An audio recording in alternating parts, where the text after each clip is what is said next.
ఏపీటీఎస్సీ 2025కి సంబంధించి తాజా అప్డేట్స్ అయితే రావడం జరిగిందండి. పూర్తి వివరాలు చెప్తాను. వీడియోని ఎక్కడ స్కిప్ చేయకుండా చివరిదాకా అయితే చూడండి.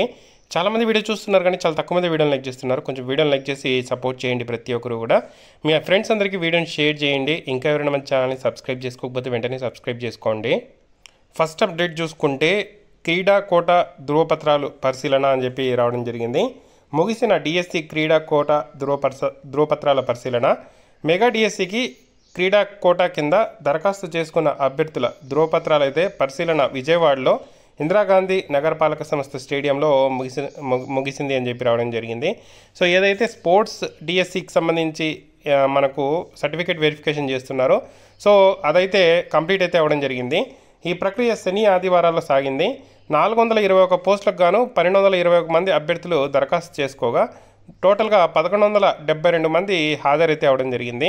సాప్ పరిపాలనాధికారి ఆర్ వెంకటరమణ నాయక్ తెలిపారు. మరో 2 రోజుల్లో టెంటేటివ్ జాబితా ఆన్లైన్లో పెడతామని చెప్పడం జరిగింది. దీంట్లో ఎవరైతే అర్హులు ఉంటారో వాళ్ళకు సంబంధించిన మెరిట్ లిస్ట్ అనేది మనకు ఏదైతే వెబ్సైట్లో పెట్టడం జరుగుతుంది అని చెప్పి క్లియర్గా మెన్షన్ చేశారు. దాంట్లో ఏమైనా అభ్యంతరాలు ఉంటే 7 రోజుల్లో తెలియజేయవచ్చు అని చెప్పి పేర్కొనడం జరిగింది. సో ఏదైతే స్పోర్ట్స్ డిఎస్సికి సంబంధించిన మెరిట్ లిస్ట్ అయితే లిస్టు మనకు అఫీషియల్ వెబ్సైట్లో 2 రోజుల్లో పెట్టడం జరుగుతుంది. దాంట్లో ఏదైనా అభ్యంతరాలు ఉంటే 7 డేస్ లోపల తెలియజేయచ్చు. దాని తర్వాత మనకు సెలక్షన్ లిస్టు అవన్నీ ఈ మంత్లో కంప్లీట్ చేసే అవకాశాలు అయితే ఉన్నట్లు తెలుస్తోంది. స్పోర్ట్స్ డిఎస్సికి సంబంధించిన తాజా అప్డేట్ ఇది. అలాగే నార్మల్ మనకు మెగా డిఎస్సికి సంబంధించి కూడా టోటల్ ప్రాసెస్ని 15th లోపల కంప్లీట్ చేస్తామంటున్నారు. కాబట్టి మనకు త్వరలోనే దీనికి సంబంధించి నార్మలైజేషన్ మార్క్స్ మెరిట్ లిస్ట్ అయితే విడుదలయ్యే అవకాశం ఉంది. దాని తర్వాత డిఎస్సి డిస్ట్రిక్ట్ సెలక్షన్ కమిటీ వాళ్ళు మనకు టోటల్ సెలక్షన్ ప్రాసెస్ సంబంధించిన లిస్టులను రిలీజ్ చేసి సర్టిఫికేట్ వెరిఫికేషన్కి ఆగస్టు 16th నుండి పిలిచే అవకాశాలు అయితే ఉన్నాయి. కాబట్టి దానికి సంబంధించిన ప్రాసెస్ అప్డేట్ కూడా ఈ వీక్లోనే రావడం జరుగుతుంది. దానికి సంబంధించి కూడా ఎటువంటి అప్డేట్ వచ్చినా మీకు చెప్పడం జరుగుతుంది. నెక్స్ట్ చూసుకుంటే సాక్షి న్యూస్ పేపర్లో ఒక ఆర్టికల్ అయితే వేయడం జరిగింది. తప్పుల తడకగా డిఎస్సి ఫైనల్ కీ అని చెప్పి ఎస్జిటి అలాగే ఎస్ఏ పీజీటీ ప్రిన్సిపల్ పోస్టుల పేపర్లో గుర్తింపు ప్రాథమిక కీలో కరెక్ట్గా ఇచ్చి ఫైనల్ కీలో మార్చారంటూ అభ్యర్థులు ఆధారాలతో బోర్డుకు దరఖాస్తు చేసినా పట్టించుకోలేదని చెప్పి ఆవేదన అని చెప్పి ఒక ఆర్టికల్ అయితే ఇవ్వడం జరిగింది. సో పూర్తి వివరాలు ఒకసారి పరిశీలిస్తే మెగా డిఎస్సి 2025 తుది కీలో తప్పులు ఉన్నాయని అభ్యర్థులు ఆందోళన వ్యక్తం చేస్తున్నారు. ముఖ్యంగా సెకండరీ గ్రేడ్ టీచర్ అలాగే school assistant physical education next post graduate teacher పేపర్లలో ఈ తప్పులు దొల్లినట్టు చెప్తున్నారు. అందుకు ఆధారాలు సైతం చూపుతున్నారు. వాస్తవానికి ఆయా పరీక్షలు పూర్తయిన తర్వాత డిఎస్సి పరీక్షల విభాగం ప్రాథమిక కీని విడుదల చేసింది. వాటిపైన ఏమైనా తప్పులుంటే సరైన ఆధారాలతో వెబ్సైట్లో సంప్రదించాలని చెప్పి విజ్ఞప్తి అయితే చేయడం జరిగింది. పరీక్షలు రాసిన అభ్యర్థులు తమ లాగిన్ ద్వారా అభ్యర్థులను అయితే పంపించడం జరిగింది.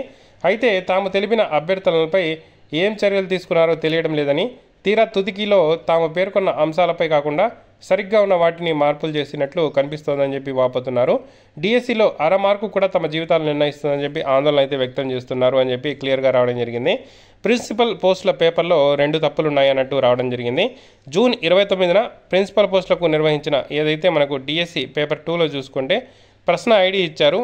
10వ ప్రపంచ వర్ష ప్రణాళిక శిఖలో సమగ్ర శిక్షణ అభియాన్ రాష్ట్ర కేంద్ర వాటా ఎంత అని చెప్పి అన్న దానిలో 4 ఆప్షన్లు అయితే ఉండడం జరిగింది.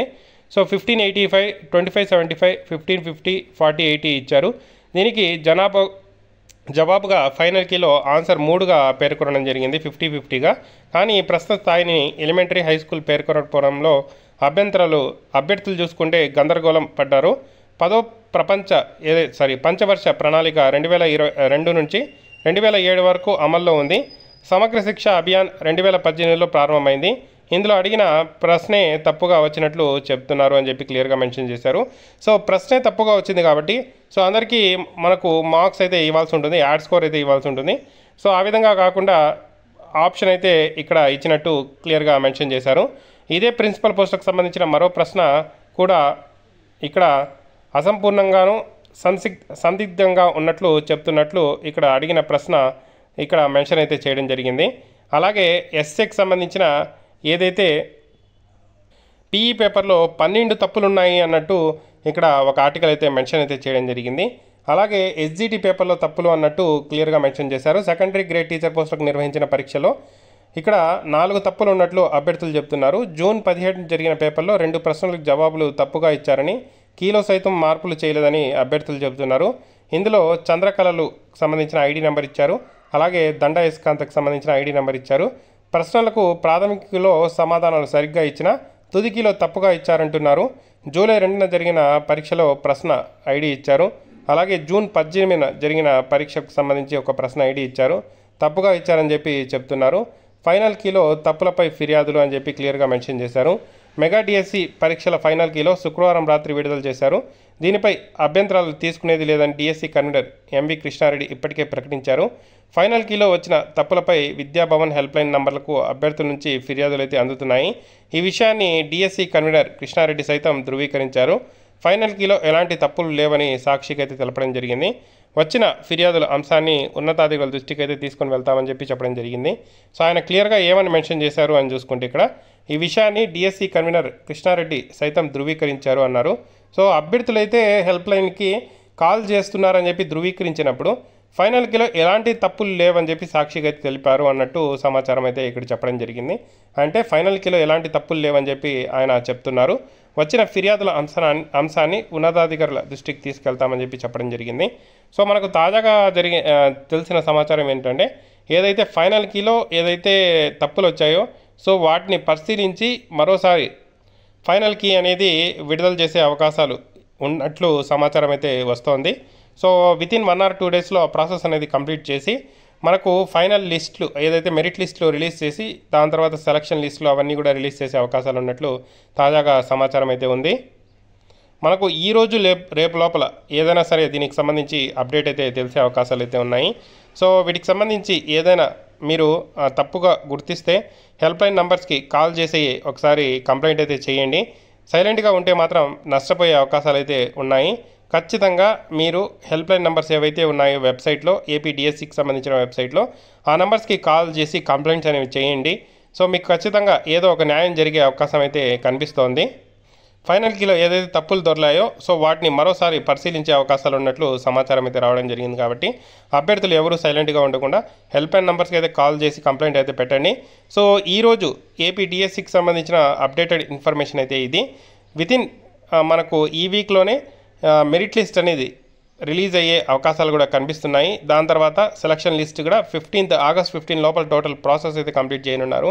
దాని తర్వాత సర్టిఫికేట్ వెరిఫికేషన్ చేసి మనకు ఈ జాబ్కి సంబంధించి ఈ మంత్ ఎండింగ్ లోపల జాయిన్ అయ్యేటట్లు చూసేటట్లు సమాచారం అయితే ఉంది. ఇది ఫ్రెండ్స్ ఏపీ డిఎస్సికి సంబంధించిన అప్డేటెడ్ ఇన్ఫర్మేషన్. ఏదైనా మీకు ఇన్ఫర్మేషన్ కావాలంటే కామెంట్ చేయండి, తప్పకుండా రిప్లై అయితే ఇవ్వడం జరుగుతుంది. సో జిల్లాల వారీగా మనకు సెలక్షన్ లిస్టులు మెరిట్ లిస్టులు అయితే త్వరలోనే విడుదలవుతాయి. ఇది థ్యాంక్ యూ ఫర్ వాచింగ్. తప్పకుండా వీడియోని లైక్ చేసి షేర్ చేయండి.